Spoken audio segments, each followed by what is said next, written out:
27 years. That's how long I've studied English. 21 years if you exclude my early childhood.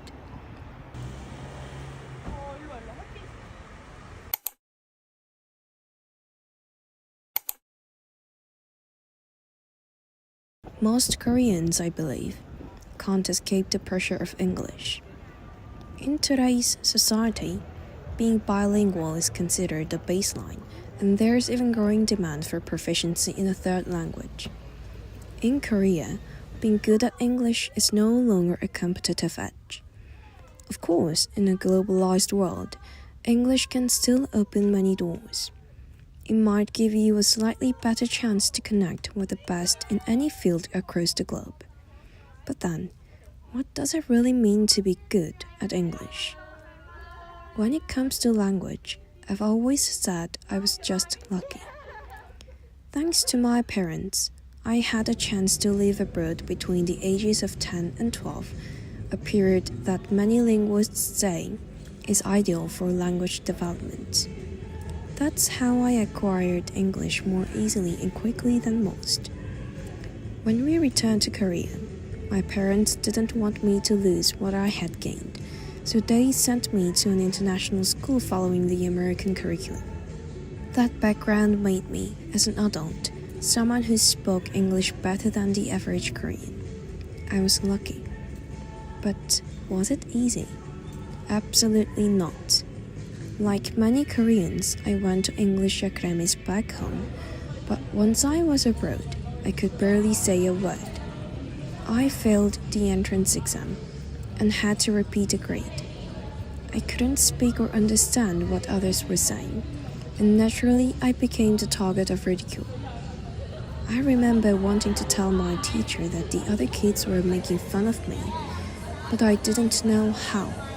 So I held it in all day and finally cried when I got home.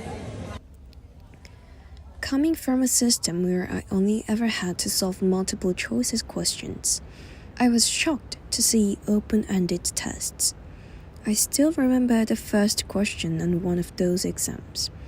Define the word in English. I ended up turning in nearly blank papers in every subject. After that, I began highlighting everything in my textbooks until the pages nearly tore, memorizing them word for word. 3 months later, everything slowly began to fall into place. Because I was just a child who didn't know any better, the rest of my life there was spent happily, and I eventually returned to Korea. Back home, English classes in elementary school felt like a walk in the park.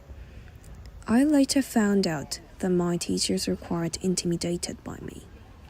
But of course, things are never that simple. A new barrier emerged: British English versus American English. I had lived in India, which had been under British rule for a long time, so British English was the norm. Wait, isn't Indian English hard to understand? Yes, but aside from the accent, the foundation is British English. India still has a class system, and the kids who went to international schools were from the highest class. Families with drivers, cooks, and housekeepers. Their parents were often diplomats or military officers, and they had private tutors teaching them British English from a young age. Even the teachers at school spoke the same way. But Korea was a different story. American English is the standard in our education system. At school, the spelling of the words I thought I knew was different. I was completely thrown off. I hadn't even known there were two kinds of English. Had I been spelling everything wrong my whole life? When the teacher asked what football was in English, I answered football, only for my American teacher to correct me. No, it's soccer. After that confusing class, I went home and finally learned that British and American English are not the same. But ever since then, my English has become a bit of a jumble. Like many Koreans, English has remained a burden in one corner of my heart. When people hear that I lived abroad as a child and graduated from an international school, they often envy me for being good at English. Most companies that favor English speakers list native level fluency as a requirement. But I know the truth. To be like a native, you quite literally have to be one, to be born and raised in a country where English is your mother tongue. That's why I never say I'm fluent or I speak like a native. Still, when people hear about my background, they immediately assume I'm good at English. My high school, many of my classmates were true native speakers. Whenever I had to do something related to English, I always felt a sense of inadequacy, so I've only ever seen my English just as a small advantage. If I were to describe my English proficiency using test scores, the last one I took was about 4 years ago, IELTS 6.5 or B2 level. I tried different things to push into the C range, but unless I stopped everything and studied English full-time for a year, the leap from my current level to native fluency seemed far greater than the jump from beginner to intermediate.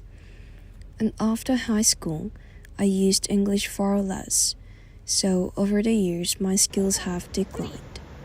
Right now, I might be at the lowest point of my English fluency. I've always wanted to be confidently say, I'm good at English. But to me, language isn't something to conquer. It's a tool for connection. So the only real way to improve is to use it more. That's why I started producing content on YouTube in English. Living abroad again is part of that too. But lately, even though I can get by in day-to-day conversation without much trouble, I've started thinking that maybe I should actively study again. So I keep asking myself the same question. Who decides what it means to be good at English? Who decides what it means to be good at a language? Is it flawless grammar, perfect pronunciation, a high score on a test, a native speaker being impressed by your response? If the standout is always tied to societal expectations or systems, then language stops being a tool for me and becomes something I have to prove to others. Maybe that's why I've always shrunk in front of language. But I want to believe something different. For me, the true measure of language is how fully can I express myself in it. Even it's awkward, even if I trouble. Whether it's Korean, English, French, or Spanish, language is ultimately a choice, a reflection of how I want to connect with the world. Language is not a subject to be mastered, but a relationship to be nurtured. It's not something to conquer, but a bridge to reach others. Even now, I still hesitate to say I'm good at English, because I know I'm not a native speaker. I know my limits better than anyone, but I also know this. I can tell my story in English. And I believe that one day, a word I say full of sincerity might reach someone's heart. Maybe the real benchmark of language isn't how close you are to sounding native, but how far your story can travel. And from the moment you start measuring by your own standard, language is no longer a burden, it becomes another possibility within you.